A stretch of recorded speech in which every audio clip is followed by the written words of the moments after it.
Oh my goodness. Is it really happening? Is grade school happening right now? I'm having a little trouble believing it. It's been so long. We've had so many near misses. We've had to postpone. I had a power outage this morning right when I was like primed and ready to finally rejoin you guys. So I can't actually believe it's happening right now. Hi, everybody. Welcome back to grade school. If you're here, I'm really glad you're here. And if you're not here, I'm sad. And I hope that you are able to catch the recording if that's the case. I'm so glad to be back with you guys for grade school. I'm going to be 100% honest with you.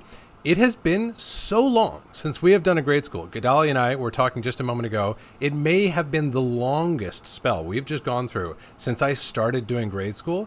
It has been so long. It has been long enough that I am legitimately nervous to be standing here talking to you right now.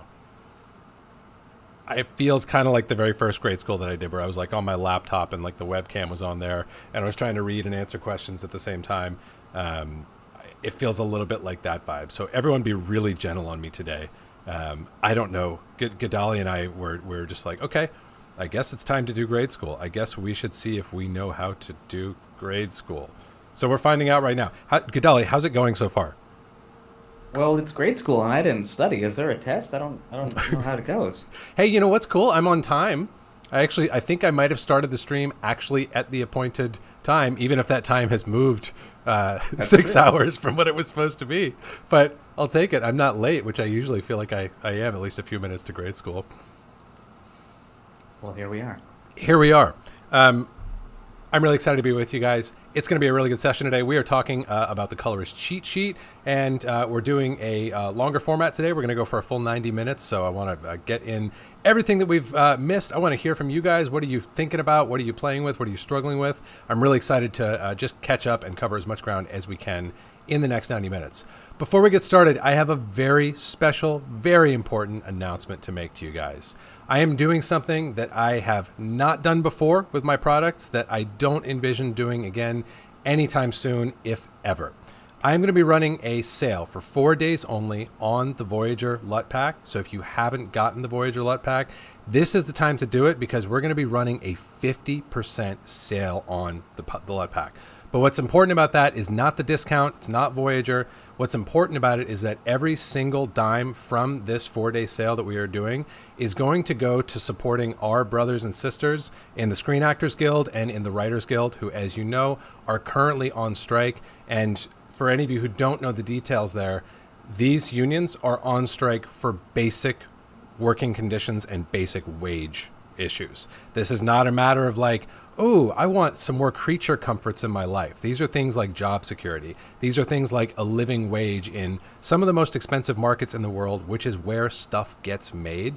So I want to be clear that like this strike has enough in the work stoppage that has resulted from it that has a far enough impact that some of us in this room may be feeling that impact today. So I don't want you to pressure. I don't want to pressure you to do anything that you are in in a position to do. But if you've been thinking about Voyager, if you are in a position to get Voyager and to spend half of what I have ever charged for this LUT Pack before, this is the time to do it. And as I said, every single dime from this sale is going to go to the Entertainment Community Fund. Gadali, am I getting that right?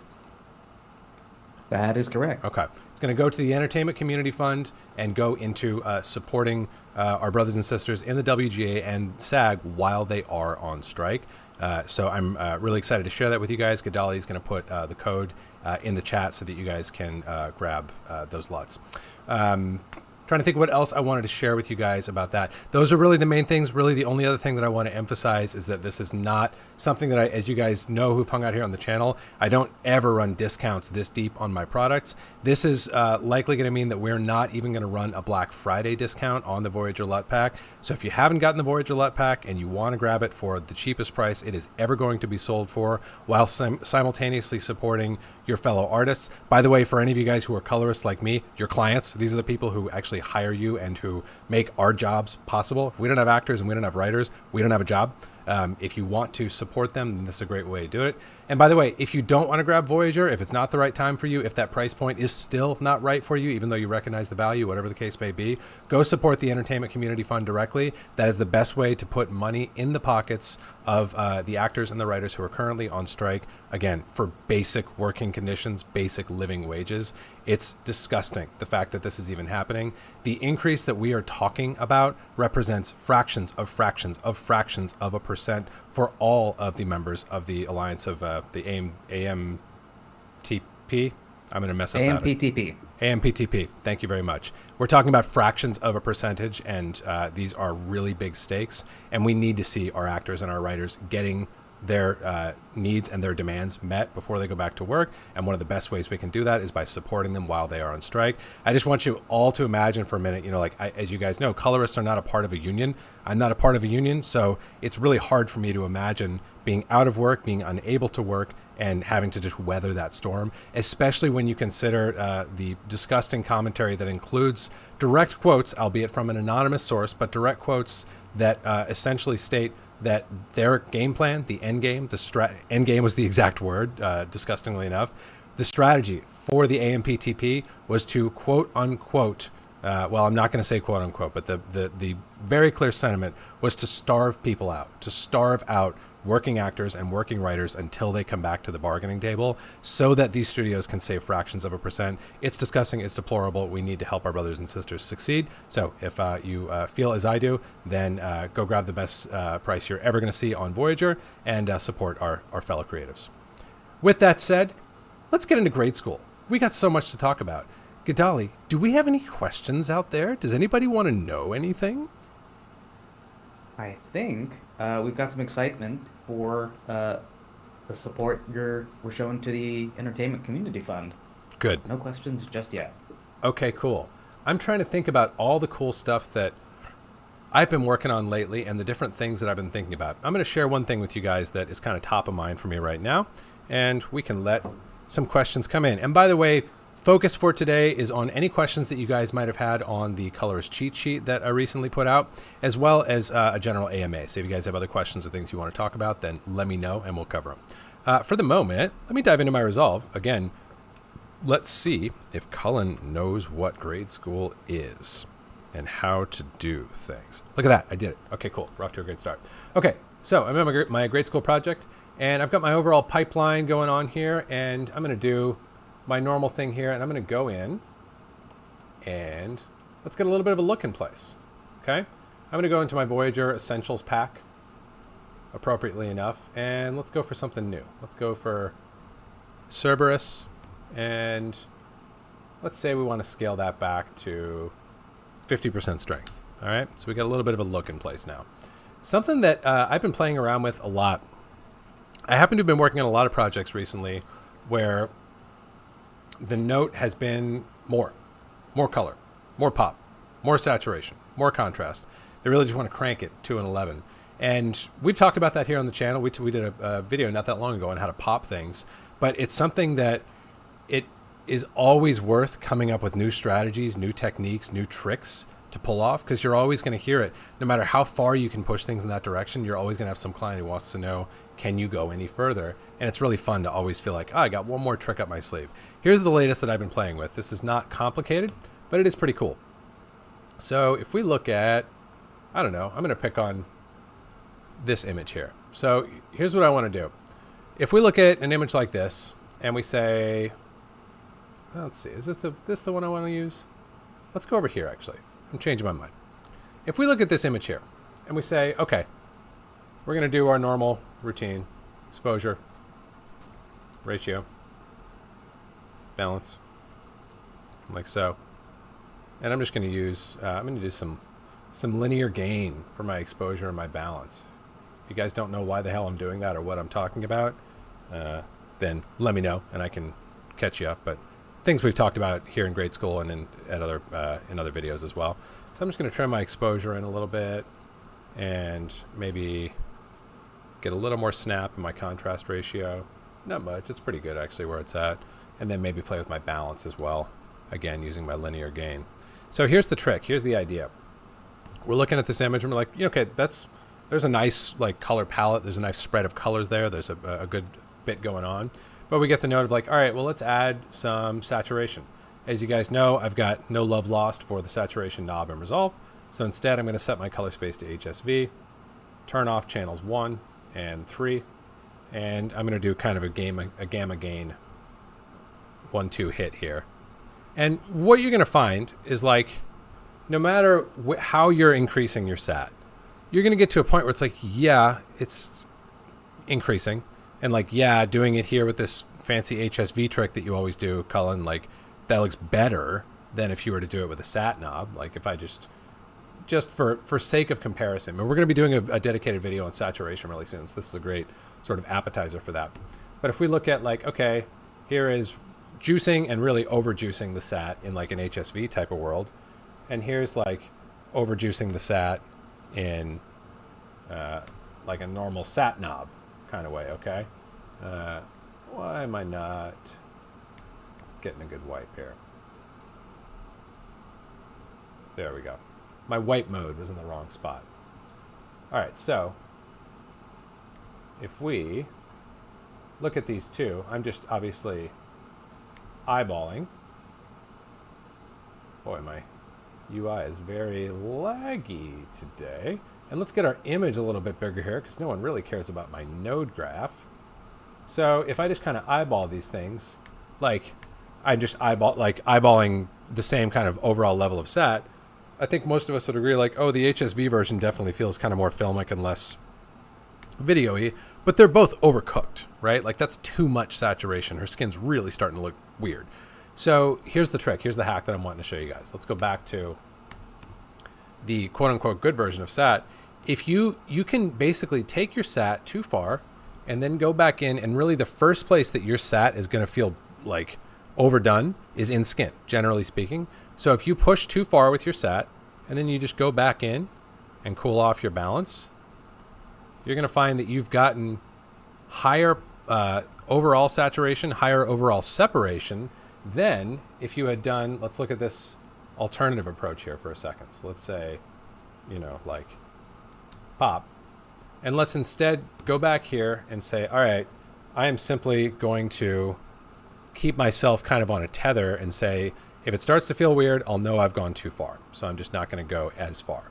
So now my gain is, whatever, like a little bit lower than I would have set it a moment ago. And if we compare the two, let's go full screen here. Like her skin, I'm just, again, eyeballing, similar level though, right? Like similar level of color, but I've got way more saturation there in my deep background, way more separation in general. And like, I'm going to an extreme to emphasize a point to you guys. And it may even be that my balance isn't perfectly on the right vector. Like these are things that I would want to fine tune. But I make this extreme example to you guys to show you like, you can really get a lot of mileage out of like going as far as your taste will allow on saturation, especially if you're like being given that note or you have that impulse, like really, really juice it. Go as far as you feel comfortable and then go like 20, 25% further and then go over to your balance and push southeast on your trackball so that you are getting cooler skin tones, but you are maintaining that overall, like if you look at the mass of this vector scope, it's way bigger here than when I just played it safe with that sat knob in the first place. So it's kind of a fun way to like get some extra pop out of the image. I hope you guys like that. I've been getting a ton of mileage out of that recently. So I hope you do too. Any questions out there now? Yeah, absolutely. All right, let's see. Jared's wondering, from the saturation compression tool video, could a similar recovery be made with the sat versus sat curve? That's a good question. You could, in theory, do that. I think one of the challenges that comes about with saturation, or rather with gamut clipping issues, basically the premise of that gamut compression DCTL that I released, and of course the underlying gamut compression scheme that I'm directly one-to-one borrowing from the ACES 1.3 implementation. The whole premise there is that there are going to be values which are below 0 or above 1 in red, green, and or blue. So it's a matter of like values that are outside of the appropriate domain. If we're working in log, our numbers, our values really should be between 0 and 1. That's one of the points, one of the reasons why we use a log function is to constrain everything into a 0 to 1 range. So if we have an image where things are outside of that range, that's a very good way to know that you've got gamut compression, or gamut clipping, I should say, and a sensible gamut compression scheme is to say, hey, in any of those cases, let's compress those channels, red, green, and or blue, back into range. And as you remember, we talk about things in terms of cyan, magenta, and yellow in that scheme because cyan, magenta, and yellow are the complements of red, green, and blue. And if you are in negative red, green, or blue, that's effectively what you have, is you've now got some amount of cyan, magenta, and or yellow. So could a sat versus sat solve artifacts or gamut compression or gamut clipping issues in an image? Maybe. Definitely maybe. It kind of depends on the specific causes of that gamut clipping issue. But what it can't do is what that DCTL does, which is to actually reach beyond where the values should be in the first place. It's saying, I'm assuming there are going to be values that have moved below 0 or above 1. Really below 0 is where they're going to be found. That DCTL assumes there are going to be values that, even though they shouldn't be there, are there, and it's going to reach for them and try to corral them back into the proper 0 to 1 domain. That is a behavior that you won't ever get out of sat versus sat. So I would ultimately say those are just different ways of attacking the problem.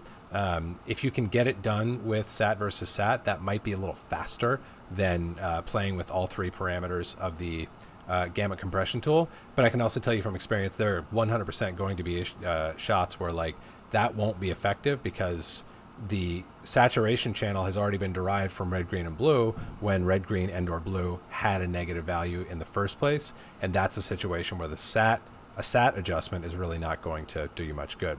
And by the way, to ask it even more simply, or to put it even more simply, sat versus sat is, as you guys know, essentially a more nuanced way of turning the sat knob. If I do, where is my saturation knob? What is DaVinci Resolve? If I do this, that's essentially the same thing. Not essentially, it is the same thing as doing this. They're the same operation. So sat versus sat is really just a way, in the same way that like, I'll put it this way. I'll give you like a little SAT analogy. Am I totally dating myself? Gadali, do people take the SATs? Did you take the SATs? I did. How'd you I don't know do? what happens? I don't remember. I don't either. You know what? Actually, you know what I do remember? I took the SATs twice, and I was like really, really strong. If you guys can believe this, this is a fun aside. I didn't know any math. I was really, really bad at math in high school. I didn't care about math. I didn't know it was cool, or I now believe it's cool. But in high school, I took the SAT. I was really bad in the math section. And my mom was like, "But your writing was so good. You should really study up on the math and get in there and take it again." I was like, "Okay, you're right." So I went and studied math. I took the SAT again. I got the exact to the number same score with higher math and lower writing. So I don't know what the gods were trying to tell me with that, but that's my little SAT story for you. My reason for bringing up the SATs is there's an SAT analogy to be made if I tell you that, all right, this is kind of fun. Maybe I'm going to give you guys an SAT test today. Try this on. Gain is to custom curves as blank is to sat versus sat.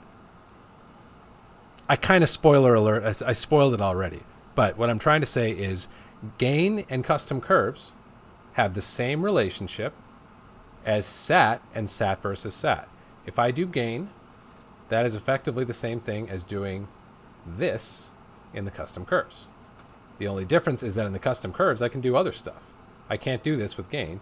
Gain, I can only do the top thing, right? Same thing with saturation. If I do this with my saturation, I am effectively gaining my saturation channel. Now, if I go into my sat versus sat, I am effectively gaining my saturation channel if I move this rightmost control point, but I can also control the rest of the image. I can add other control points as well. So That's kind of an aside, but one other interesting thing to keep in mind with sat versus sat. I love the sat versus sat curve in the right application, but ultimately it's just it is the custom curves for saturation, and that's one of the reasons why, like, if we go back to our sat node that we were working on here before, if I wanted even more control than just gamma and gain, I could go into my custom curves, and because I've only got channel 2 active, I could draw my own saturation curve where I'm going to be boosting the low end and dropping the high end and maybe having a little kind of limited takeoff up there.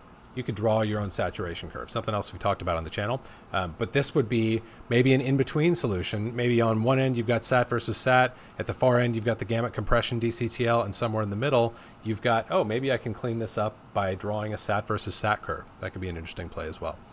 Long answer, hope that's fun. Question here on, let's see, what is the difference between using the gamut compression at the beginning of your timeline versus using your DCTL at the end? Is it like editing after converting to Rec 709 in terms of information? I believe that refers to the CSD. That makes sense. Yeah, really good question. So here's what I would say. The difference would be, I wouldn't worry so much about that you are constraining things in a problematic way by using gamut compression, because remember, the whole premise of gamut clipping, the idea of gamut clipping is I've got pixels that are out of bounds. So the whole point is that they don't belong there in the first place. There's no reason for them to be there. Nothing good will come of them being there. So saying I'm going to corral them back into range, I don't think of that as the same thing as saying, I'm going to compress my dynamic range into an arbitrary smaller range because that's all that a display can do, because I might be grading on a different display tomorrow and I might want to have all that original range. But in the case of a gamut clipping artifact, if a pixel is out of gamut, there's really no benefit to it being there. There's no benefit to keeping it there. So I think you can feel fine about doing it right at the head of your node graph, and if that solves it for you and makes it easier for you to move things around, then I think that's a really sensible place to put it. The other thing you could think about as the other main difference is that if you solve out of gamut issues in node number 1, it is 100% possible to create new out of gamut issues in node number 2, right? And node number 1 will not be able to help you with those because node number 2 doesn't know anything about, or rather node number 1 doesn't know anything about node number 2. Does that make sense? So it's kind of like that you can have valid reasons for doing both. You just should think about it and have a reason. Heck, you could do it in 2 places if you want. You could bookend it if you've got a really tricky shot. But I think those would be the considerations, is like, on one hand, you're sort of like sanitizing things into a sensible, like, legal range at the beginning. I don't mean that on the video versus legal levels way, but just like a appropriate range. But on the downside, there's no guarantee that you won't easily push things back out of gamut. So through that lens, you might indeed want to put that gamut compression at the end of your stack so that whatever is problematic in the footage inherently and whatever you might be doing that is exacerbating those problems is all being handled by that gamut compression at the end of the stack. Question from Yassine about diving into color science. Something I read is that Resolve can only do 2D operations and can't do 3D operations. What are some examples of 3D operations? Ooh, this is a juicy question. So that can mean different things. That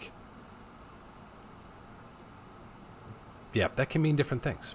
There's, in the context of like compositing, for example, we have 2D compositing. We have sometimes what's called 2.5D compositing, which is somewhere in between 2D and 3D. And then we have full 3D compositing, where there is actually a 3-dimensional space and environment that has been modeled and objects that have been modeled within it. Those are different disciplines of compositing, for example.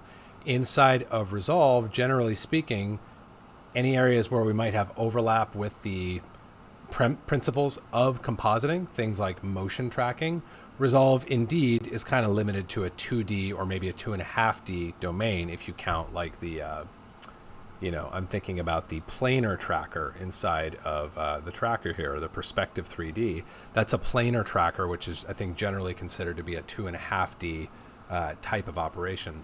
So there's that aspect of it where you could indeed say, yes, in terms of like spatial stuff and power windows and like, like an actual mapped out 3-dimensional environment. That's not a thing Resolve really traffics in, generally speaking. Resolve is really about manipulations of pixels in 2 dimensions. Of course, the other thing that comes to mind all the time that is worth emphasizing here, we also talk a lot in color grading about 1D versus 3D operations, don't we? When we are talking about 3D in that context, Resolve is, of course, more than capable of making 3D manipulations. It makes them in many, many, many of the tools that are available to us inside of Resolve. So in that context, Resolve does 3D things all the time. It uses red, green, and blue as its 3 dimensions, or for that matter, hue, saturation, and value, or hue, saturation, and luminance as the dimensions to perform complex, interactive, 3-dimensional manipulations. So it kind of depends on how you lens the question, and the only reason I go into all that detail is because I feel like I don't want anyone to walk away from this going, oh, Resolve can only do 1D things. That's not true. It's just that in a spatial compositing context of the phrase, Resolve can indeed really only go to 2.5D as opposed to 3D. And that, of course, doesn't hold true when you're in Fusion. You can do full 3D compositing inside of Fusion. But on the color side, you can do 1D stuff. 1D things would be like, when I'm looking at my primaries bars, this is actually a good opportunity to just quickly define 1D versus 3D operations. A 1D operation is an operation on a single channel of the image. So even though with my primaries I have 3 channels, these don't know about each other. Like I can set my red gain wherever I want. I can set my green gain whatever I want.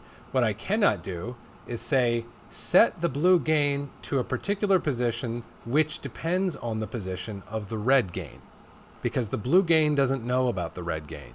It's in a tunnel of its own blueness. It has no knowledge of red or green. Same thing with green. I cannot say, make the green do a particular thing which varies depending on the contents of the blue channel or of the red gain position. Because again, green doesn't know about red and blue. It only knows about green. Contrast that with a 3D operation.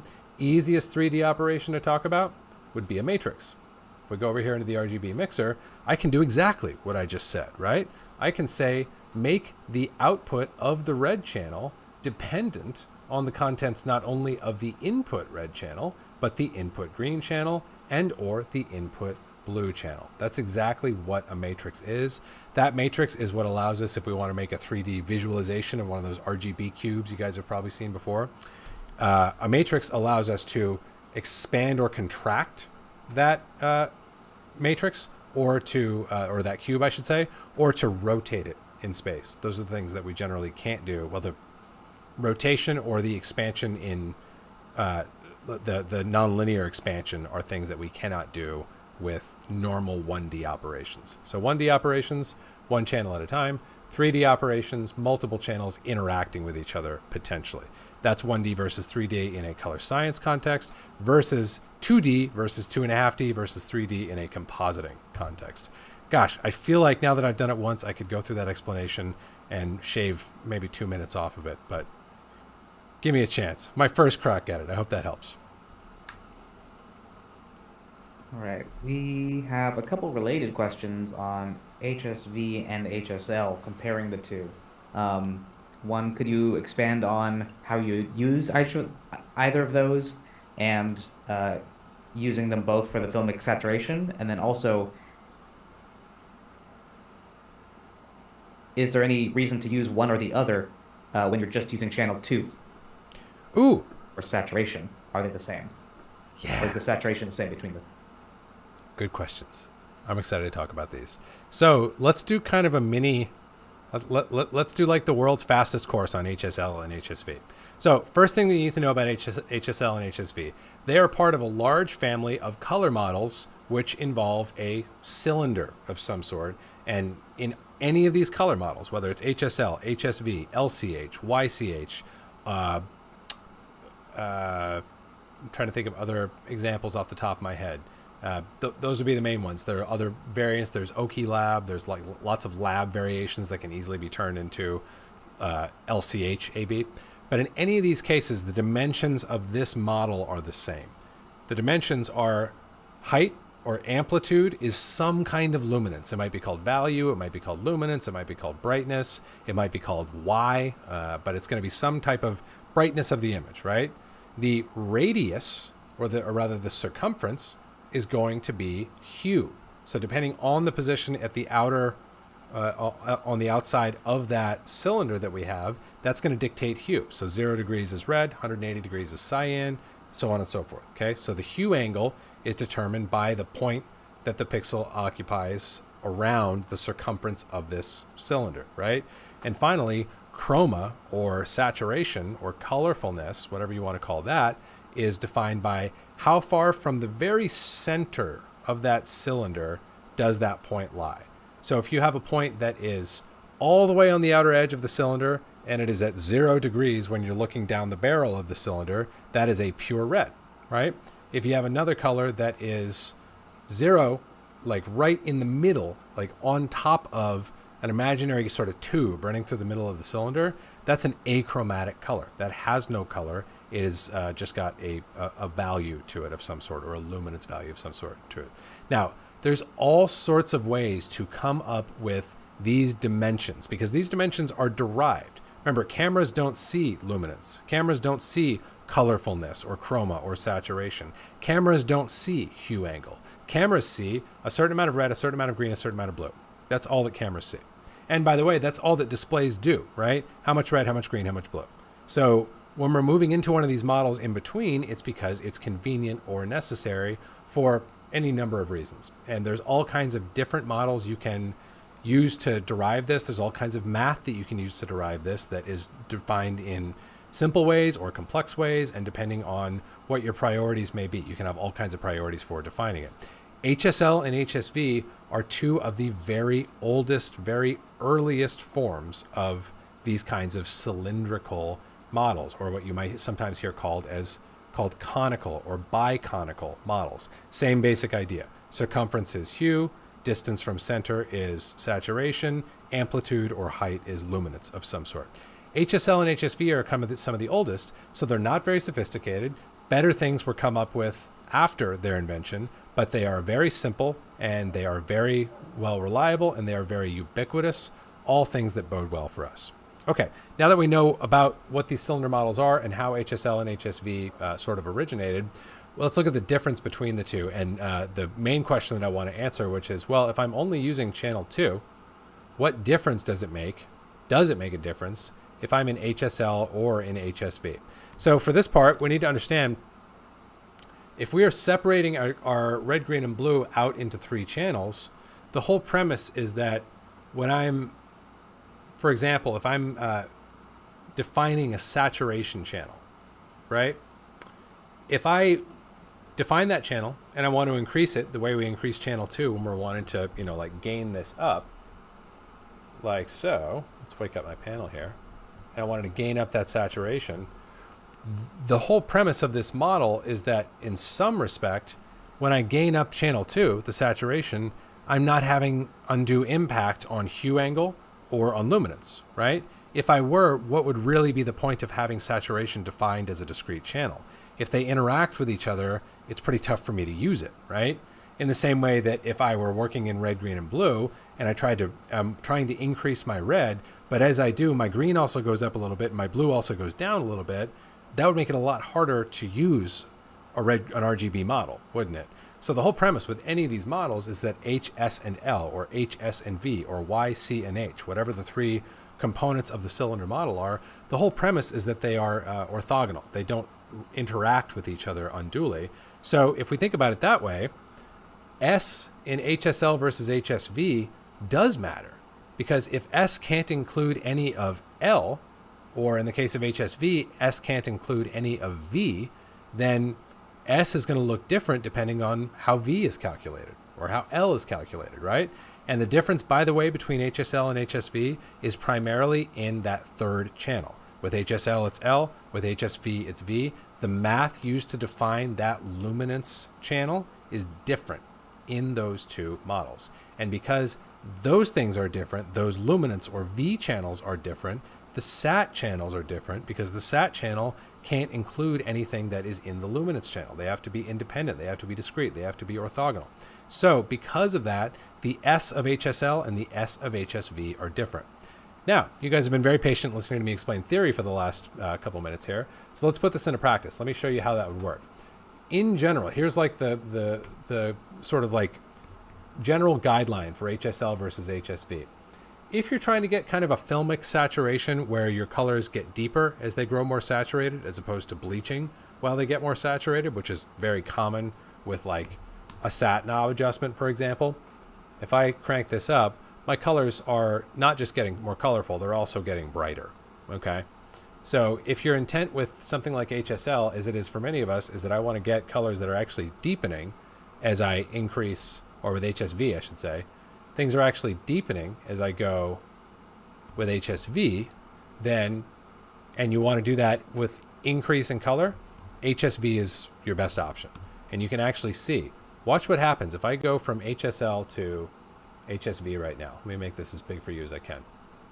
So I'm currently in HSV. I'm about to go to HSL. Actually, I'm going to even grab a still of this before I do. Now we're going to go to HSL. HSL, HSV. I'm not going to stand here and tell you which one you should like better or which one is better, but I will tell you that I like HSV. For positive saturation adjustments, I generally like HSV because as that color increases, the density also increases, or the luminance goes down, which I find to be filmic. That's consistent with a so-called subtractive color system where if you think about a film print, brightest thing that you can blast through a film print is pure light unmediated by any presence of any dye on any of the layers, right? If you have a pure red, for example, you're going to get less light coming through that projector because the red layer is blocking that light. And that's how red is being produced, right? So I generally like that subtractive aesthetic in an image. But here's what's fun. That's like one way you could think about, oh, well, I guess that just means HSV is always the best, right? If you're like Cullen and you want colors to get darker or at least not get brighter as they increase in saturation. But here's what gets funny. What if we want to go the other way? So I'm currently in HSV, or HSL, excuse me. Let's go back to HSV. And now watch what happens. I'm going to pull out lots of color. I'm just using my gain wheel to gain channel 2 inside of this HSL/HSV node that I've set up. So watch what's happened when I use HSV. Now this one's kind of subtle.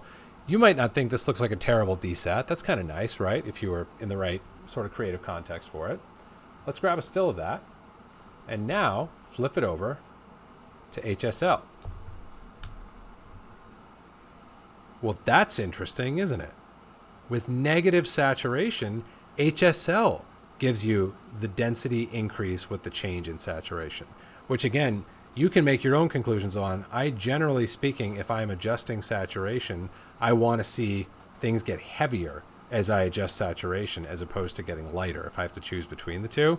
So when you're doing negative saturation, HSL may be better for you. This, by the way, for any of you guys who recently watched my video on building a film look, this is why I will set the peak of my sat curve in HSL, and then I will adjust the belly or the body or the gamma of my sat curve in HSV. That's because the peak is going to go down and the belly is going to go up. Peak down in HSL is going to get me subtractive. Peak up, or rather belly up in HSV is going to also get me subtractive. And that's generally my aesthetic, my preference with working those models in that way. So I hope that's a good little primer on cylinder models and on the two oldest, most popular, simplest cylinder models that exist out there and the two that are natively supported inside of Resolve and when you might want to use which. In general, HSV is awesome if you're adding. HSL may be better if you are trimming saturation out. And like me, you prefer to see colors increase in density or at least not get any lighter as you are affecting a change in your saturation.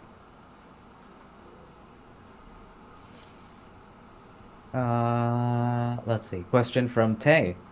They've been struggling to find the proper workflow for working with raw files. I have my color management set up, but how do I know when to adjust things in the raw tab versus the color wheels and other Resolve tools? This is a really good question. So I'll give you a principle that you can follow. You always want to have a default path that you can flow down. So if we look at what should my default path be? This is such a, I'm high five for asking this question. These are the kinds of questions that are really fun to ask and can really, over time, help you build a really, really confident and efficient practice. So if I look at, like, I think this is an R3D file that I have here. Yeah.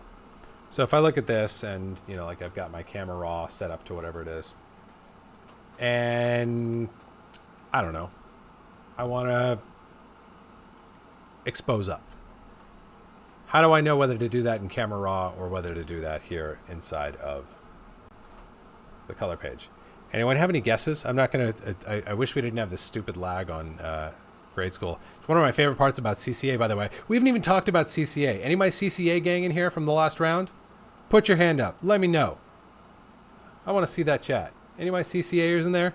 You guys let me know. We had such a blast in the Colors Career Accelerator, by the way, for those of you guys who don't know what the hell Colin is talking about. Colors Career Accelerator is my 4-day course. We do it a couple times a year. It's always a blast. It's a really great way to build your career as a colorist if you're serious about getting to your next level or simply starting a career as a professional colorist. But one of the fun things about that course is that we're all live in a Zoom together and there's basically zero latency, so we can have a little bit more interaction. But I'll at least have you guys answer to yourselves. Oh yeah, my CCA gang. Elijah's here. Yeah, we've got a few. Will's here. Love it. Oh yeah, Bruce, round 1. Bruce goes deep. Love it. So, where the heck was I? Yeah, so if we try to answer the question of like, all right, well, should I like expose up here or in my ISO? Which one should I do? Did you guys come up with a guess? I'm going to give you 2 answers. First answer, here. Second answer, it doesn't matter at all. Like in the case of this specific question, this is effectively identical to changing this. And you can test that for yourself if you don't believe me. I'm not going to say it will be pixel for pixel identical, but it will be very, very close. And the reality is this. Here's a really good thing to take away. To me, a very sensible metric for judging how sufficient the color space you are debayering your raw footage into is. So in other words, I'm debayering my footage right now into DaVinci Wide Gamut, DaVinci Intermediate. Is that a good idea? Is that a sufficient color space to debayer this into? Am I making any compromises? Is there a better color space that I should be using? Easiest way to answer all of those questions is really to assess, is the entirety of the camera negative being encapsulated within what that color space can describe? If it is, then it's a pass. If it's not, then it's a fail. And it really is a pass-fail thing. If the color space is large enough to hold all the dynamic range and all the color that was captured by the camera, that's a great color space to debayer into and to work into. If that color space is not large enough, it's probably not the ideal color space to debayer into work inside of, with a couple of edge exceptions that we can talk about some other time. So because that's the case, what does that mean? What that means is that there's no benefit. You're not getting more access. You don't have a more pristine or untouched negative here in your camera raw settings than you do in your node graph up here. That's a really important principle to keep in mind. That should be the case. If that's not the case, that would be where I would focus my energies. Why isn't it the case? How can I make it the case so that my full camera negative is being unpacked in such a way that I have full access to it inside of the color page? That's number one.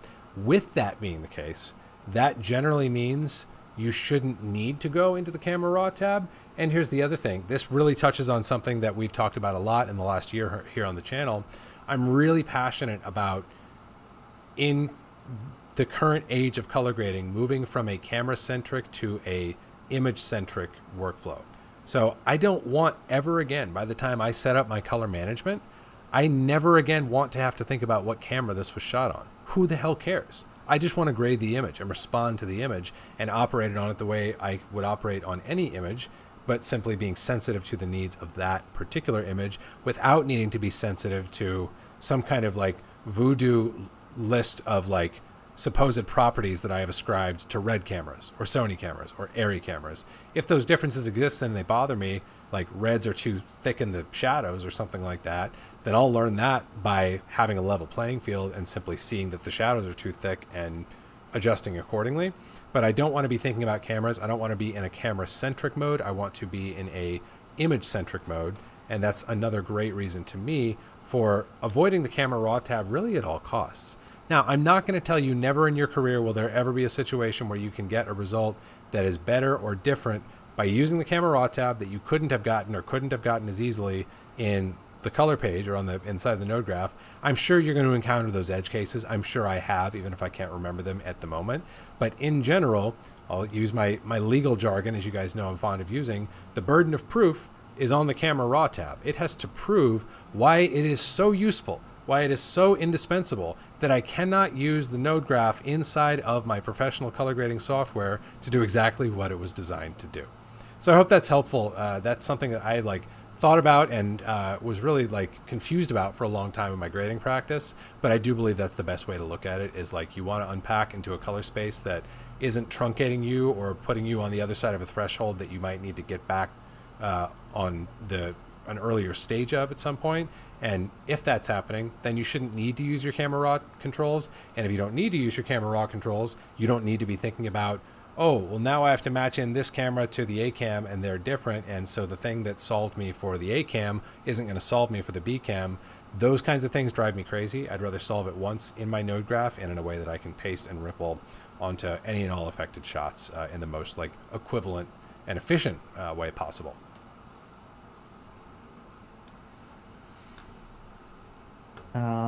Question from Emmanuel. How crucial is a LUT box in a color post-production pipeline? Oh, that's a fun question. I would say less and less so. I can tell you guys, I remember when the first generation of LG OLED TVs came out, and me and every post-professional I knew were trying to figure out how can we make good client monitors out of these things. And at the time, you couldn't load a LUT into the TV. And the only way to calibrate them was to probe them and then produce a calibration LUT and then load that calibration LUT into a LUT box that would go in line in between your workstation and the display itself. So lots of legacy applications like that. But I feel that's one great example where it's oh, you can just load that LUT into the LG now, even if it's just a consumer device. So in a lot of cases, native LUT support within other pieces of hardware, whether those are displays or cameras or other things like that, have made it less and less crucial to have a LUT box.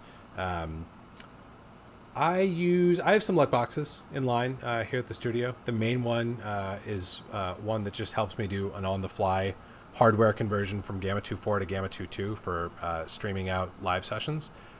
So I guess I can't tell you that they're completely antiquated because I'm still using at least one, but I don't use them or hear them talked about nearly as much as I did, say, 5, 6, 7, 8 years ago. Hey, Raymond's in the house. What's up, buddy? Let's see. We've been talking about saturation and that knob. Do you ever use color boost to add or reduce saturation on images? No. I'll give you a little more than that. We're going to talk about this really soon, and I'm excited to talk about it. We'll have a dedicated video on it. But here's the thing. You can judge a saturation tool, any saturation tool, saturation knob, color boost knob, two great examples of saturation tools, candidate saturation tools. I need to affect the saturation of my image. Should I use the sat knob? Should I use the color boost knob? Should I shun both of them the way that Cullen does for some reason? You can answer that question. You can assess, you can evaluate any saturation tool based on two criteria. We've actually talked about both those criteria already today, indirectly. Number one, we really need to emphasize something that I find sort of incredible in imaging science. Saturation has no rigorously definable definition. Saturation is actually defined in a circular manner, even if you look at the CIE glossary of terminology. We can't seem to really define saturation independent of colorfulness and independent of chroma. If you look up any of those terms, you will find a definition for at least one of the others in all three of them. Saturation is not as simple as saying, well, how much of this camera's red response was triggered by this scene. That's an absolute. That can be measured. That's what an image is, right? The image is, hey, 70% of that camera's red response was triggered by this stimulus. That is explicit. That is definitive, right? Saturation is less so. Saturation is just a way of trying to describe what is the color of the image as separated. Remember, we talked about that orthogonal principle. So things are not intermixing or related to each other. Saturation is defined as the colorfulness or the chroma of the image as separated or independent from the luma and the hue. Now, if there's any color science geeks out there, you're probably already going to fact check me on that, because saturation, colorfulness, and chroma don't all mean the same thing. And some of them, in fact, do account for the influence of luminance in their definition. But we don't need to get that far into the weeds. Really, the point that I want to make right now is the two criteria that you can use to evaluate a saturation knob are as follows. The first one, how is that saturation channel being defined? In the case of the saturation knob, it is being defined by calculating a luminance channel, a very simple luminance channel, although a wrong luminance channel for virtually any image that's ever going to run through Resolve, at least the vast majority. It's just going to calculate a generic luminance channel that's not quite right color science-wise, and then it's just going to subtract that from the image and say, well, if that's the luminance, whatever's left must be the color. That's the way that the color channel is defined in the saturation knob. That's number one. That's not ideal. Certainly not the only way you could do that, but that's the way the saturation knob does it. That's one of the two criteria that you can use to evaluate a knob. What's the second one? The second one is like, okay, you have this precious saturation channel that, by the way, when you're done, all you're going to do is go back the way you came. You're just going to have a slightly different saturation channel, right? That's what we're doing when we do this HSV adjustment, is we are going into HSV, changing the S, and then going back into RGB, right? So at the end of the day, you're going to put it all back together anyway. But if we think about the other aspect that becomes important there, it's something else that we already talked about. It's like, well, when you're in your cylinder model, or when you're in you have your explicit color or sat channel, what do you want to do to it? That's the second criteria. Number one, how do you define color? Number two, what do you do to the color once you have defined it? Okay. So saturation channel defines color by setting luminance, subtracting it from the image, whatever's left must be color. And then it's the operation that it performs on that color is gain. Okay. Same exact kind of gain that we see here in Resolve. Gain as in multiply the input by a particular factor. Okay. So that's the way the saturation knob works, for example. The color boost knob, I actually don't know the hard color science on this, so I could be wrong, but I'm pretty confident what the color boost knob is doing is changing one of those two parameters. Color boost knob is still defining color in the same way, I believe. I could be wrong. If someone knows that I'm wrong and can prove it to me, I'd love to hear about it, because it's actually kind of tough to measure these things. But I'm pretty sure it's defining saturation in the same way. It's just doing a different thing to that color channel once defined. Make sense? So in the same way that I might move into HSV and say, well, all I'm going to do is gain things up. This would be one. This is basically a saturation knob that I've just created, isn't it? This is one version of it. Another saturation knob that I could create, which would be distinct from that one, would be one that doesn't gain that channel, but it applies a gamma function to that channel. I'm going to get different results from those two operations. Those are different curves that I'm implementing on that sat channel before going back into RGB. So those are your two criteria. And the reason I don't use color boost is if I sort of like am scoring saturation and color boost, saturation kind of fails on both of those criteria. I don't love the way that it defines that color channel, and I don't love what it does to it once it has defined it.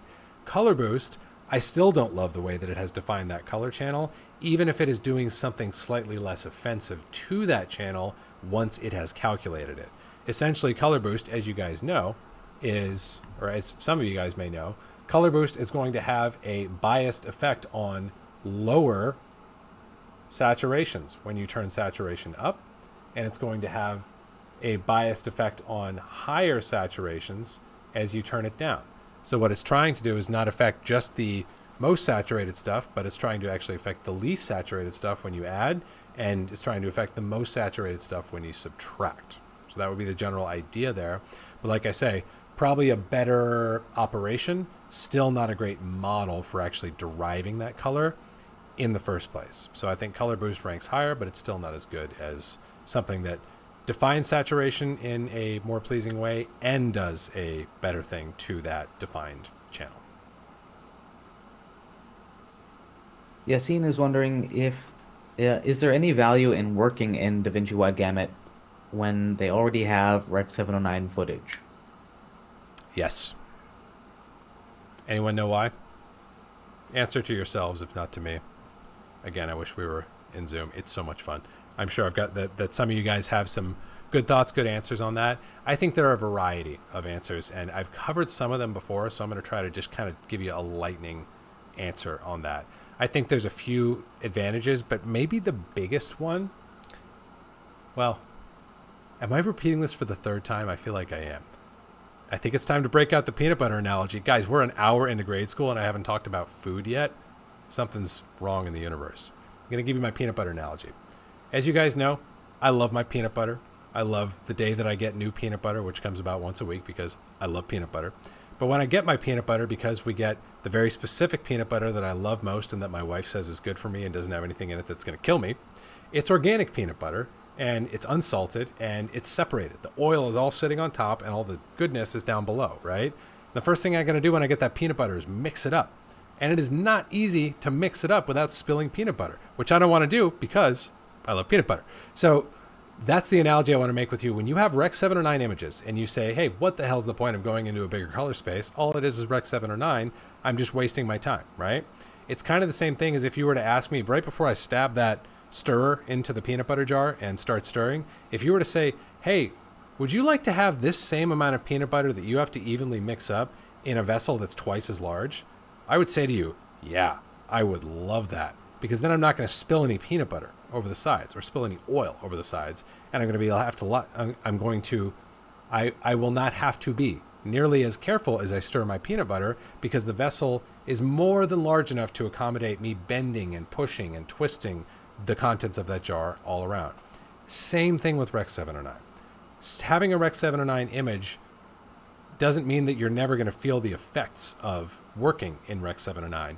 In the same way that renting out a coffin as your living quarters doesn't mean that you have enough room to live. That means you have enough room to stand straight up and not do anything else, right?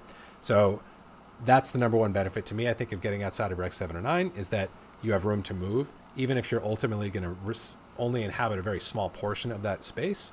That's true even if you're not grading in Rec 709 a lot of the time, but it still feels good to have that room. And then the secondary benefit would be that all the things that you're used to doing, if you're used to grading color managed, you can continue doing. The way your knobs feel in your hands, the LUTs that you like to use, my Voyager LUT pack or something else. Every other convention, every other way that you typically work, you can still work that way when you color manage your Rec 709 footage. If you don't color manage your Rec 709 footage, all bets are off and you just kind of have to feel your way through the process. Sometimes actually that's necessary. Sometimes you'll do that. But generally speaking, I think there's big benefit to doing everything inside of DaVinci Wide Gamut, for example, so that you got room to move and so that you can do the same maneuvers and use the same tools and the same LUTs on every project, regardless of what it was originally shot on.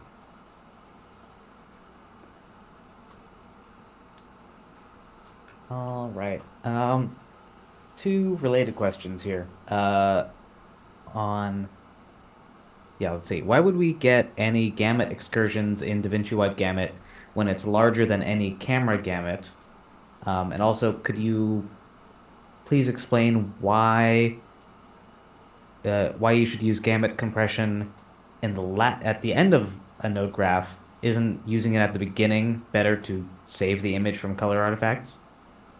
Oh yeah, good interrelated questions. So why would we want to use DaVinci, or why would we encounter gamut artifacts in DaVinci Wide Gamut if it's larger than any camera space? Good question. Interestingly, it's actually not larger than any camera space. There's, I think, a growing trend on the camera side to be mindful of how large a triangle they are drawing. But if you look at someone's going to fact check me on this, and I'm not 100% sure I'm correct, but I believe that as one example, Arri Wide Gamut 3 actually has portions that are outside larger than DaVinci Wide Gamut. I could be wrong about that, but there are camera gamuts that are on paper in documentation larger than DaVinci Wide Gamut. Even if there weren't, it doesn't, just because that gamut is what's defined. Here's the slippery thing, guys. This shook me when I found out this secret about the way that cameras work. Cameras just have some response to an image. They just, you hit them with light, and their red receptor and their green receptor and their blue receptor responds with a certain strength, and it encodes a certain value. How that relates to the XYZ color space, which is the connective color space, what's called in like ICC profiling, literally PCS, profile connection space, how the response of that particular camera sensor to that scene relates to XYZ coordinates, stimuli, XYZ being like the foundation, the connective space of all color management. How those things relate, that's actually something that the manufacturer has to figure out and make some subjective judgment calls within. So just because they define their gamut in a particular way, that doesn't guarantee that all values are going to fall within it. It depends on what you're shooting. So you can have values that you can go shoot a red wide gamut RGB image and end up with values that are outside of red wide gamut RGB, which sounds kind of crazy, doesn't it? Isn't that the whole point of a gamut? But that's the reality. They are optimizing, actually in most cases, for things that are way, way inside of the triangle. That's one of the reasons that you'll get gamut excursions, because they're optimizing using linear terms only. Most cameras only have a 3x3 matrix to get into XYZ space or any other space from there. All they have is a 3x3 matrix, which we've talked about gain already today.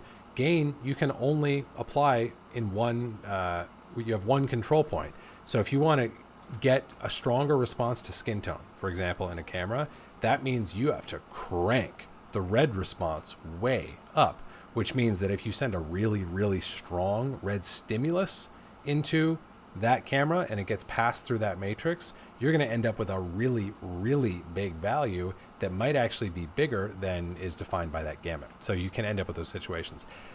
Those would be kind of two top answers for why we might want to, why we can still encounter gamut issues even inside of DaVinci Wide Gamut. Now, number two, we talked about why would you put the gamut compressor at the end rather than at the beginning of the node graph. You could do it in either place. You could actually do it in both places, as I mentioned earlier on in today's session. But I think if you were to do it at the end, as I said, I would just repeat my reason from before. If I tame in all of my out of gamut colors in node number 1, and then I do something that I find creatively advantageous in node number 2, but it happens to give me out of gamut values as a result, node number 1 cannot help me with node number 2, because node number 1 doesn't know about node number 2, right? So if I want a gamut compression scheme that is guaranteed to corral in all out of gamut values, it by definition must live at the end of the chain. Now, am I going to be grading in such an aggressive way or in such a cavalier way that I'm going to regularly throw things out of bounds?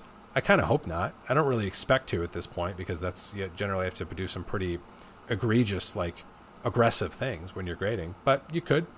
So that would be, to me, the reason why you would put that at the end. I'm not saying that's where you should put it or that that's likely to happen, but I think that would be the primary reason, if you were going to, why you might want to do so.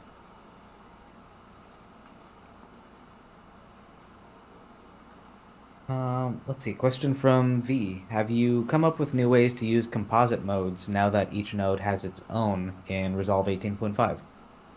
I would say yes, except I still haven't updated ever since trying it initially. I feel like the waters are safe. Actually, Gadali can tell me. Is it safe? It is safe. I've upgraded and backed up everything just to make sure, but it's working pretty well so far for me. Ah, okay. Then I guess it's time. Did we... I can't remember in my Resolve 18.5 video if we... No, we talked about this. We talked about doing Y-only contrast in using composite mode, node-based composite mode flipping, right? I think so. I think we talked about that. That's really the main thing that stood out to me. That's like one of my favorite things to do. I mean, the other thing that you could do that, again, I can't demo because I'm not in 18.5, but Gadali tells me it's safe, so I'm going to get on that. I'll do it in a layer mixer here. But the other thing you could do is just very quickly apply LUTs and only borrow their color component for example. So like here I've got Cerberus, but I'm only getting the color component. And if we imagine in our mind's eye that I'm in Resolve 18.5, this would have been as simple as like, hey, new serial node, add a LUT, say, hey, you know what? I don't want all that contrast, and flip the composite mode over to color. And there you go. Now you've got the color component only of that image. So that would certainly be that, and the Y only type of contrast adjustments you can get by setting your blending mode to, what would that be? Luminance? Yeah. Luminosity, excuse me. You could set your composite mode to luminosity, and you would then be getting kind of like a Y only contrast, where you can see my vector scope is actually not expanding as I increase my contrast. That is in contrast, pun intended, to if I do this exact same contrast adjustment. Let me grab a still of this. If I do this exact same contrast adjustment, like so, you can see I've gotten a wild saturation increase. So those would be my top two current candidates for how to use those composite modes, is as a way to control LUTs and as a way to get Y only contrast with my contrast pivot. Oh, the airy triangle is completely inside of DaVinci Wide Gamut. Interesting. Thanks, Jim. Yeah, if anyone wants to continue on that side mission, can anyone find me a camera gamut that actually has boundaries that go beyond that of DaVinci Wide Gamut? Maybe I'm totally wrong. If so, I would love to find out before this session and set it straight for the record. By the way, before we dive back in, have you guys all been going to the movies? There's some pretty good movies out. I don't know if y'all have gotten the memo. Go to the movies. We went and saw we saw Oppenheimer, the 70mm IMAX print yesterday. Man, Christopher Nolan's a really good filmmaker. Which is yeah, this just in. Water is wet. I know that's not news to anybody, but boy, did I love that movie. I loved Mission Impossible. I haven't seen Barbie yet. Got to go see Barbie. Gadali says I have to go, so I have to go. Yeah, what a summer of movies, guys. After like it's just been not that great over a couple of years for movies, I feel like, at least for summer blockbusters. So I'm excited. Anyway, more. Tell me more. Yeah. All right. Let's see. Let's move on to looks and kind of what's in the cheat sheet. Kyle was wondering how you approach building a look at the timeline level, even if multiple clips are wonky or have different cameras or improperly lit. Should you normalize troublemakers, then build the look? What's your order of operations? Oh, I love this question. It's so funny, guys. Like, this is almost, what I'm about to share with you is almost like a religious, like, article of faith, but it's something I believe in my bones. You're going to have in any project that you ever grade, you're going to have clips that have a range of exposure level, contrast ratio, saturation, color temperature. Some projects, you'll have scenes and shots that span a phenomenal range. It's like, wow, that's 2 stops over. That's a stop and a half under. That's really, really warm. That's really, really cool. You're going to have this fantastic range of stuff. Other projects, maybe not so much. Maybe it'll be really well controlled and really well dialed in, and you won't be teed up to really even have to do that much when you get into the color grade. But for that former category, even for projects where it's like, geez, I can barely even hang on for like all the twists and turns that I'm getting from these images that are being thrown at me, even in those extreme cases, it is my belief, 2 things. First of all, every project is going to have certain ingredients that it wants for every shot and that it is going to benefit from by having those ingredients applied to every shot. That's sort of the principle. That's the idea of pursuing a look as doggedly as I do. That's number 1. Number 2, no matter how great the range is of like underexposed, overexposed, noisy, too high color temperature, too low color temperature, whatever it is, whatever that range is, there's always going to be a body of images that represent the sweet spot where you really don't have to do much to get a feel of like, hey, this is this cinematographer, this is this filmmaker, this is this director at their best. This is them at the moment they did the best job they did all day at capturing what they intended to. There's always going to be that best point. That's the shots that you want to look for when you're doing look development. So to directly answer your question, for outliers, and I recognize that may even be kind of a silly term for crazier projects where it's like, geez, the whole timeline is outliers, you know? For outliers, sure, go in there and pre-correct them if you like. I think the more important thing to do is, especially if there's a lot of those outliers and you feel like you can't even find the bullseyes, that's actually when it's most important to go looking for them. I don't care if it's only 5 shots. And this is something, it takes practice. You got to put time into it. But if you give me a project right now where 500 of the shots are kind of a miss, but 5 of them really represent that filmmaker at their best for that project on that day, those are the shots I'm going to build my look around. And I'm going to trust that I can compensate the others with my grading to feed what they should feed into that look to get a good image out. Okay. And the only other thing that I will add to that, something that you may find that is, again, just part of the process and sometimes cannot be avoided, you may find, like, let's simplify my example a little bit. Let's say I have 50 shots. 5 of them represent that filmmaker at their best for that project on that day. Those are the 5 I'm going to build my look around.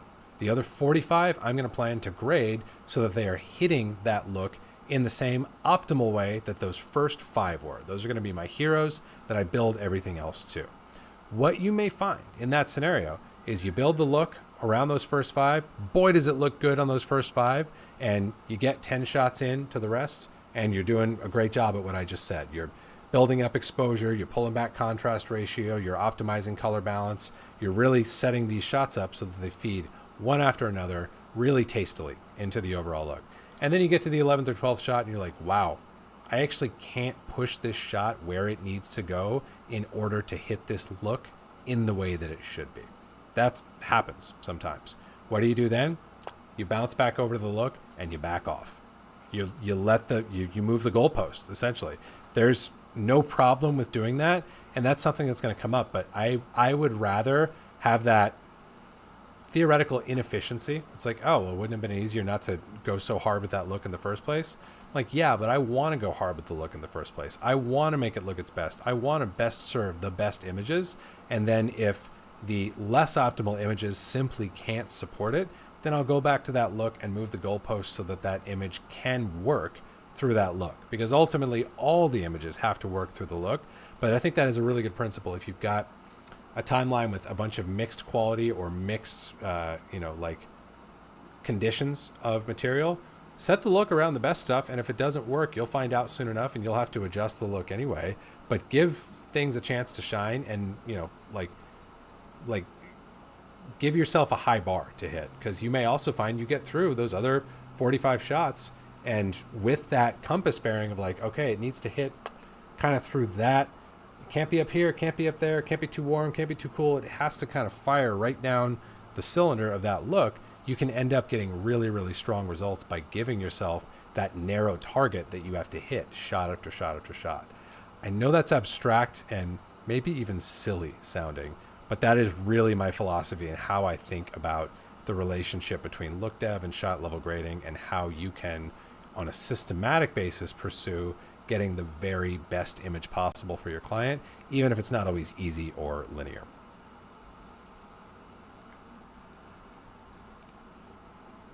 Okay, another color compression question here.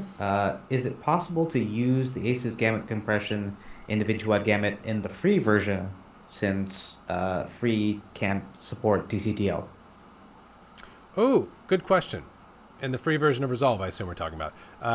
No, it is not possible to do that.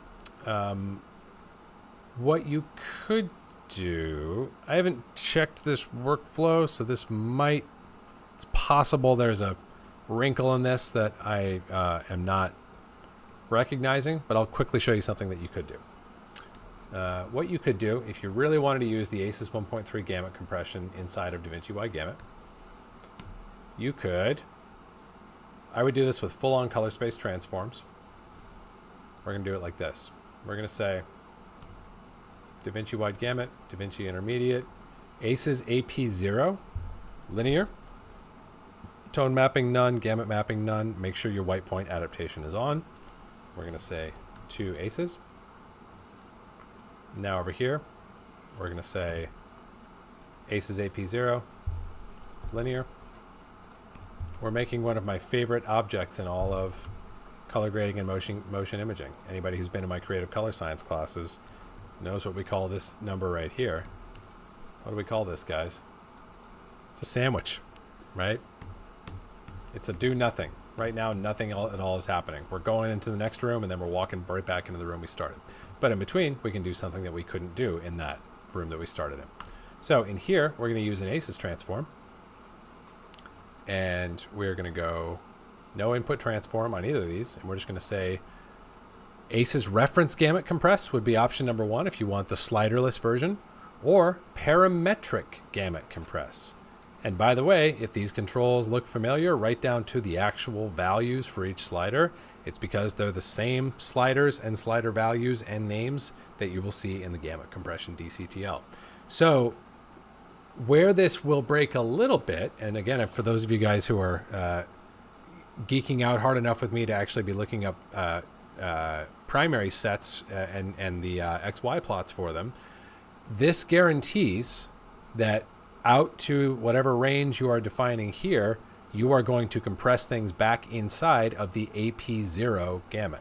Now, the AP0 gamut is the smallest possible triangle that you can draw, which fully encompasses the CIE horseshoe, or the spectral locus, okay? So it doesn't have the exact same points as Da Vinci wide gamut. So it is possible you could have an image that is totally in bounds of AP0, but out of bounds of Da Vinci wide gamut. Or someone actually can fact check me on that and tell me if there are indeed any portions of the AP0 triangle which reside outside of Da Vinci wide gamut. Maybe they don't. Now I'm curious because we seem to pull up, or maybe did I hear someone talking that maybe red is outside of Da Vinci wide gamut? In any case, let me know. Someone look it up if you're of a mind to. Does AP0 have any points within it that are outside of Da Vinci wide gamut? If so, it is theoretically possible that even after going through all of this mess, you could still end up with out of gamut values because they were in AP0, but they are outside of Da Vinci wide gamut. If not, then this would be a pretty effective sort of round trip or roundabout way of getting the benefit of the ACES 1.3 gamut compression scheme without working in ACES and without having to use Cullen's DCTL, which only works with Resolve Studio.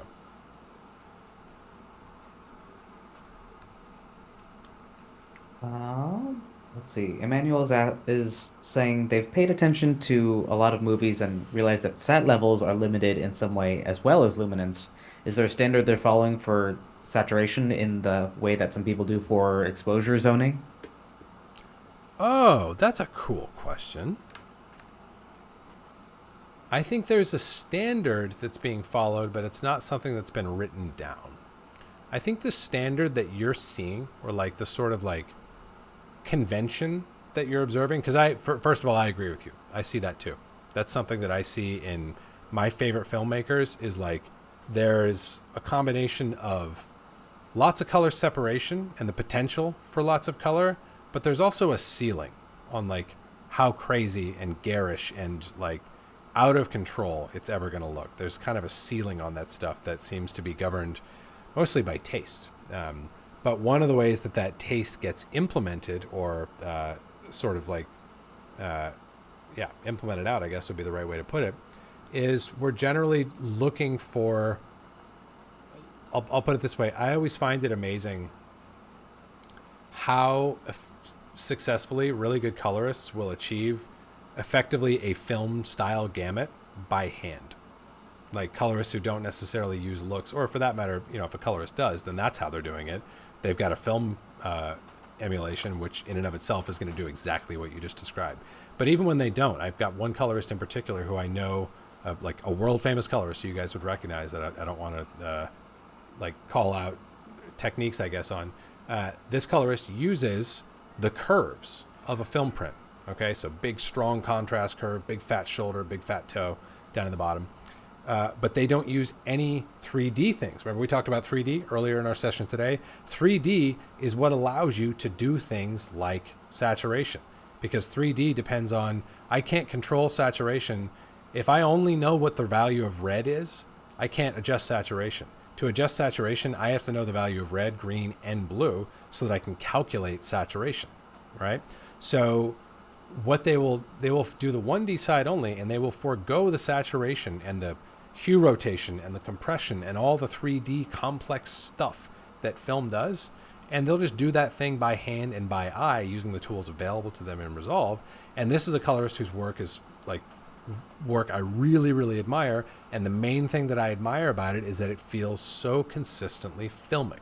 And like, I don't just mean filmic as a catch-all adjective for like, oh, it feels like a movie. I mean, it feels within the palette of a film system, within the color palette of a film system, which will allow some colors and will never allow certain other colors. So that's what I mean when I say filmic.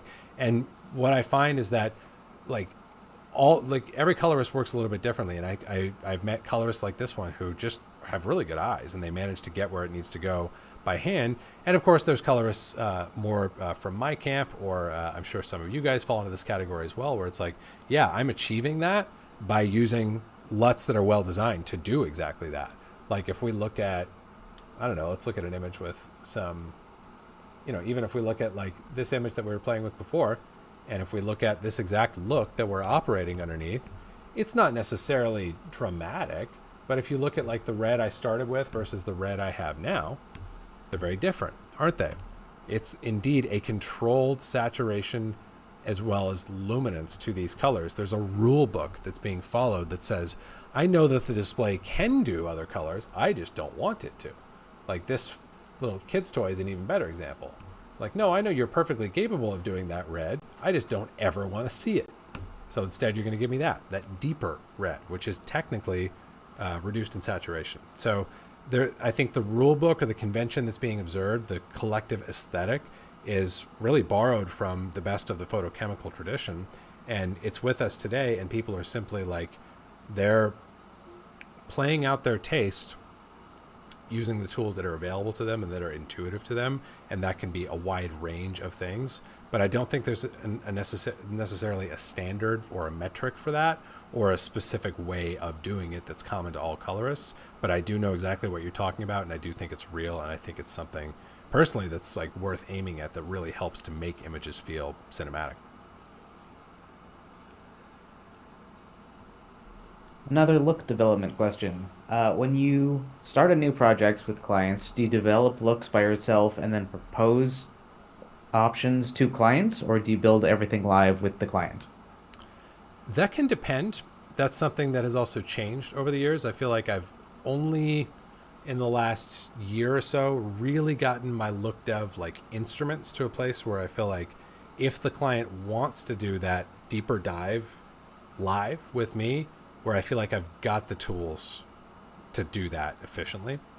So I do that sometimes with certain clients who are like, no, I want to get in there and figure out like, is the black point at 2.5% or 3%? And is the toe, like compressing to a 5 or a 6 or whatever parameters we're controlling. But I would say much more common would be the other example of like, yeah, I'll prep typically 3 looks based on a brief. Like I'm not going to do it blind, generally speaking. I'll have a conversation, be like, what do you see? What do you want your movie to be? What are you most excited about? What are you nervous about? What are some references that you're into? Like, what do you want to see for your movie?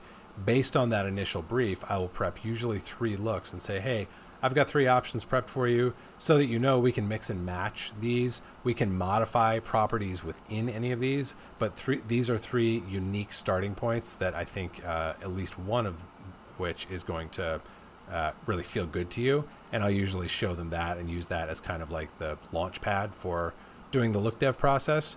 And ultimately, I feel like, clients in the best way are much more concerned with the big picture than we are as colorists.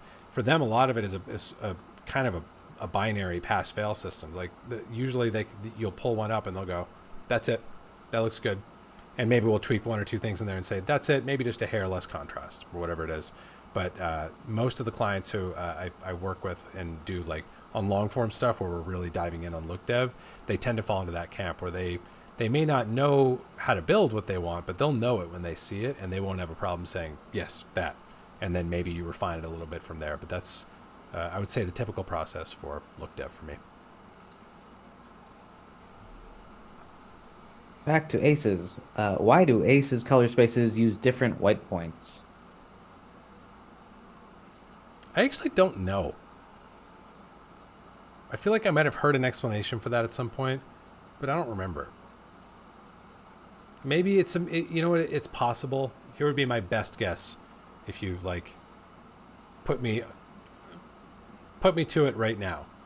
I would say the context of Aces is so important to keep in mind. When Aces was being introduced, it was being introduced in like the sort of Gen 1 digital intermediate era, when by far the default workflow, the most common workflow, almost the only workflow for digital intermediate colorists, for digital colorists, period, anybody who's ever going to use Aces, is to work underneath a film emulation LUT.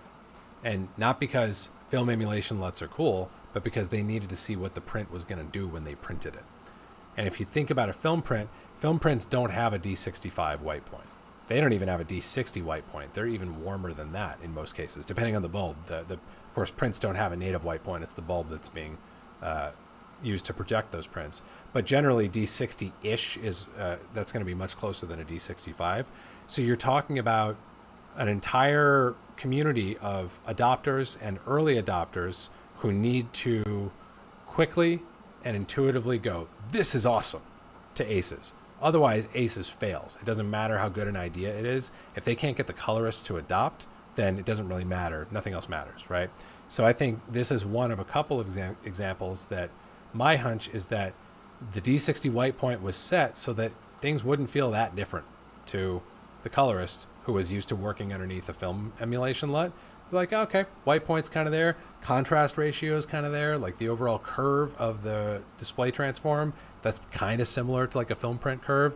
I think a lot of it wisely was designed to make for a mellow transition from working underneath a print LUT to working within Aces, so that they could engender adoption, because they recognized if they didn't do that, it doesn't matter how cool the thing is if no one's using it. That would be my total stab in the dark guess. I just found on Aces Central there's a derivation of the Aces white point article. Ooh. So, Well, geek material. this settles my wondering once and for all whether you, Gadali, are actually ChatGPT. Because if you were, you would have already read that article and be giving us a digest on it right now. I started, but at the moment I guess I'm just Chat G. Yeah, Chat G. That's kind of cool, actually. Let's go with that handle from now on. All right. Question from Renee. There's a lot of talk about film emulation on digital and how pleasing it is. Is there a movie that you admire that has a more forward-looking, innovative look? Yeah, I mean, I saw you guys talking. I see response on that. Yeah, about John Wick. 100% agree. There's colors in there that are like, nope, not going to get that out of a film print. And I actually had a great conversation with Jill about that process. And all I can tell you guys is Jill is just a really cool artist. And she was just pointing out, like, what is with all the magenta hate? I think magenta's cool. And she was telling me she, really, she was like a magenta advocate at times in that grave, saying, like, I think it's cool. I think that it has a role to play in this film. So yeah, that one totally stands out to me as something that is kind of beyond the bounds. Gosh, I'm trying to think of like other examples that really come to mind. A lot of the examples come to mind. It's tough to peg them, because like, I can tell you something that I try to do in my work that I do see a lot out there is like, there's a lot of stuff that I feel like is in what I would call a super film type of mode. It's like, it still feels filmic. It still feels like it could be the result of a photochemical system. It's just that the physics would actually be really, really difficult of that. It's like, it's just a little more color, a little more dynamic range, a little bit more magenta or whatever it is than you could actually expect to get by shooting any combination of negative and print. So it's like, I feel like that boundary in a great way is being slowly encroached upon. And I really do think that's the best way, because the first generation of like digital intermediate, digital outs, when we looked at those grades, everyone was like, hey, there's no rules. We don't have to fit inside of this film gamut anymore. We can do whatever we want. And it turns out a lot of whatever we want sucks. At least by that's my subjective take. A lot of whatever you want doesn't look very good, and a lot of what the color science at Kodak and Fuji had sort of like distilled into by the time we were changing guard to a primarily digital mode, a lot of that stuff was really, really good and really well worked out. So I actually think the ideal is to go like kind of slowly knocking on that door and like expanding things out beyond the periphery of what film can do, but not necessarily in a way that you're like, whoa, that's amazing, film could never do that. I think, you know, John Wick is kind of a notable exception to that, because it's way far past what a film would do. But in general, I feel like that's where I respond most strongly, is I'm like, wow, that feels really filmic. But then, like, you know, I can give you guys the example of like when I watched Oppenheimer yesterday, it was just a renewed notion to me of like, wow, there's just some colors that you can't get there with film, that you might not necessarily want to, but I could see I felt like I was more aware of the gamut boundaries than ever before when I was watching that print. It's been a while since I saw a movie on print. It's been a while certainly since I saw a movie in IMAX, and I'll just qualify all that to say I loved the movie. I thought it was beautiful, but it also was in a way that I hadn't ever noticed quite as prominently before. I was like, wow, there's hard limits there that I can really, in some cases, feel like, and in some cases it's really pretty, like the way that colors roll off when you have a confined organic gamut like you do with film. It can be really, really beautiful, but it also might be really beautiful if that color just kept on going for another mile or another 10 miles. So that's some thoughts. I rambled a little bit. I hope that is interesting food for thought for you guys. Okay, guys, we have made it through our full 90-minute doubleheader episode of Grade School. I'm so glad you guys were able to join, those of you who were. If you're watching the recording, if you're going, why the hell is this guy doing Grade School at 4 in the afternoon, his time 6 hours later than he usually does? My bad. Power was out this morning, but I couldn't stand to do another week without Grade School. I missed you guys so much. It was so great to be back here with you. For anybody who was new to Grade School today, extra happy that you were here, as well as getting to reconnect with some of my CCA alums from this last round and from rounds prior. So a great session. Want to remind all of you guys, I mentioned this at the beginning of the session. I'm going to emphasize it again now. I am running a sale with the deepest discount that I will ever run on my Voyager LUT pack. So if you haven't gotten the Voyager LUT pack, I encourage you to do so, not only because it's good for you and it's the best price you are ever going to get on it, but because 100% of the proceeds from this sale that we are running for 4 days only are going to go to supporting our brothers and sisters in the Screen Actors Guild and the Writers Guild of America while they are on strike and striking for basic working conditions and basic living wages that are being threatened in the most aggressive and bullying way I can imagine. And again, as I said at the beginning of the hour, it's hard for me to imagine as a non-union person having to put down my pen, stop doing my work, and go stand on a picket line to advocate for my basic working conditions and for a basic living wage. And remember, these people who we're talking about, these filmmakers, these creatives, these are not just our artistic peers, these are our clients. These are the people who make our job possible. We don't have actors, we don't have writers, we don't have clients, we don't have images to grade. So it's in our best interest to keep them working. I know at this point the strike has rippled out and it's affecting a lot of us. So if you're not in a position to donate, even, you know, like by purchasing the Voyager LUT pack, totally get it. If you can donate $1, go donate $1 to the Entertainment Community Fund directly. That's where this the proceeds 100% of are going to after this sale. So if you can't even, if you're not feeling good about like even spending the price of Voyager at 50% off, that's cool. I don't care. Go donate $1 to the Entertainment Community Fund, and let's help our fellow creatives weather this crazy storm and come out on the other side of it, able to do their job and to make cool shit under conditions that are like acceptable and suitable for like their basic needs. Thank you guys so much for being with me. So great to be back with you guys. Thanks to my buddy Gadali for co-hosting with me. I'll see you guys next week here on YouTube. Take care.